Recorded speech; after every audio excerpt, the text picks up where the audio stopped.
స్తోత్రం. దేవునికి మహిమ కలుగునుగాక. మన రక్షకుడును ప్రభు అయిన యేసుక్రీస్తు వారి ప్రశస్తమైన నామములో శుభములు వందనాలు తెలియపరుస్తున్నాం.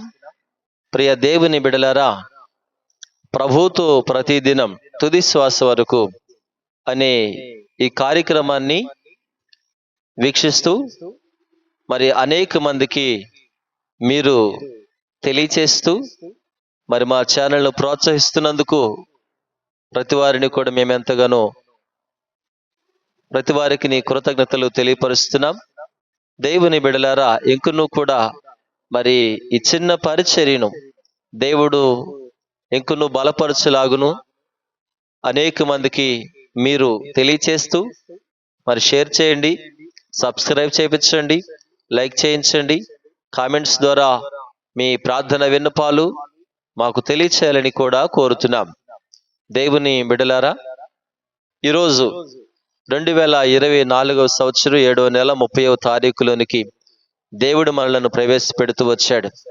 ఈ ఉదయకాలపు వేళలో యెషయా గ్రంథం 40వ అధ్యాయము 29వ వచనం దేవుని వాక్యం ఒక మాట మనం చూస్తే అక్కడ వ్రాయబడిన చక్కని మాట, సొమ్మసిల్లిన వారికి బలమిచ్చేవారు ఎవరు అన్న మాట మనం జ్ఞాపకం చేసుకుంటే లేఖనం సెలవిస్తుంది, సొమ్మసిల్లిన వారికి బలమిచ్చువాడు ఆయనే, శక్తిహీనులకు బలాభివృద్ధి కలుగు చేయువాడు ఆయనే అన్న ఈ చక్కని మాట మనం చూస్తే ఈనాడు సంఘంలో సమాజంలో ఎక్కడైనా సరే సొమ్మసిల్లిపోయి పోయినటువంటి పరిస్థితులు అనేక మందిలో మనం చూస్తున్నాం.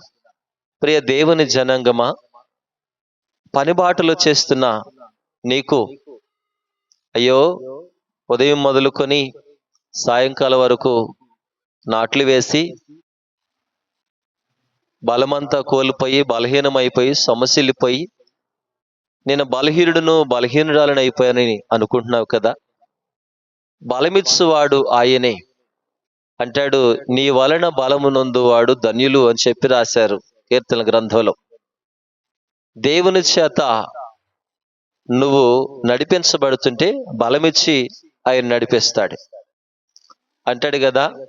సొమ్మసిల్లిన వారికి బలమిచ్చువాడు ఆయనే. సొమ్మసిల్లిపోయిన స్థితిలో కూడా బలమిచ్చి బలపరచి నడిపించువాడు మన దేవుడు.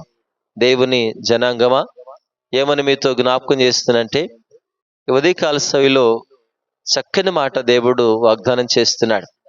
ఇదిగో ఒకవేళ చదువుకునే బిడ్డలు, నేను అంటున్నాను, చదువుకోవడం కూడా మనసు పెట్టి 1 గంట సేపు చదవడం, ఆఫీసులో 1 గంట సేపు ఆ వర్క్ చేయడం కూడా ఏమంటారు తెలుసా, మనస్సుతో 1 గంట సేపు చేస్తుంది శరీరంతో 8 గంటల పాటు కష్టపడినట్లని చెప్తా ఉంటారు.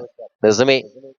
చదివి అలసిపోయి సొమ్మసిల్లి ఉద్యోగంలో కూడా ఆఫీసులో నువ్వు చేసినటువంటి పనిని బట్టి సొమ్మసిల్లిపోయి బలహీనమైన పరిస్థితుల్లో కూడా నా దేవుడు ఏం చేస్తాడు తెలుసా, నిన్ను బలపరచడానికి, సొమ్మసిల్లిన నిన్ను బలపరచడానికి ఉదయకాలంలో దేవుడు నీతో మాట్లాడుతున్నాడు. మొదట దేవుని వాక్యాన్ని చదివి ప్రార్థన చేసి నువ్వు ఏ పనైనా, ఆఫీస్ వర్క్ అయినా, చదువుకునే పనైనా, ఏదైనా సరే దేవుని వాక్యాన్ని చదివి, వాక్యం అనగా దేవునితో నీ దినాన్ని ఆరంభిస్తే, ప్రభువుతో నీ దినాన్ని నువ్వు ముగిస్తున్నప్పుడు దేవుడు నిన్ను సొమ్మసిల్లిపోనీయడు, నిన్ను అలసిపోనీయడు అంటాడు. సెకండ్ వర్డ్ అంటాడు కదా, శక్తిహీనులకు బలాభివృద్ధి కలుగు చేయువాడు ఆయనే అని మాట్లాడుతూ వచ్చాడు.